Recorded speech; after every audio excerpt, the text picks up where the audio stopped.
नमस्कार, मी प्रतीक्षा. आज सकाळी लवकर सगळी कामं आवरून घेतली, फरशी वगैरे पुसून घेतली आणि दुपारच्या टायमिंगमध्ये दिवे करायला घेतले. कारण आज दीप अमावस्या होती आणि दिवे कणकेच्या दिव्यांनी आपल्या घरी जर लहान मुलं असेल तर त्यांना ओवाळतात आणि त्यामुळे भांडे वगैरे सगळे बाहेर टाकले. मावशी आल्यानंतर ते घासून घेतात, त्यामुळे तिथे दिवे करायला घेतले. मग छोटंसं म्हणजे थोडंसं अगोदर सगळा स्वयंपाक जेवण सगळे झाले होते आणि समया आरत्या ज्या आहेत मी सगळ्या घासायला टाकले होते आणि ते दिवे मी करून मस्त असे उकडायला ठेवलेत.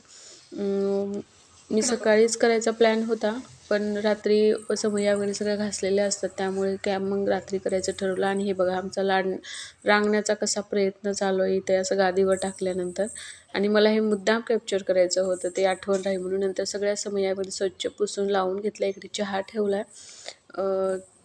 सगळी पूजा वगैरे झाल्यानंतर मग स्वयंपाक करणार होते, त्यामुळे थोडंसं खाते पिले मी उशीर खाते मी होणार होता. खाऊ. आणि बघा लाडू माझ्या हातातून चॉकलेट हिसकाटून घेतोय, जसं की त्याला मी खाऊच देणार आहे असं.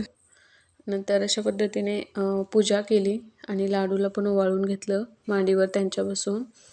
आणि नंतर खिचडी टाकली आणि आम्हाला आज खायची होती मुरकूल, त्यामुळे मग ते तळायला घेतलं. आणि मी अशी रील बघितली होती, याच्यावरच ठेवून सगळे फडफड तळतात, त्याला जास्त तेल लागत असेल कदाचित.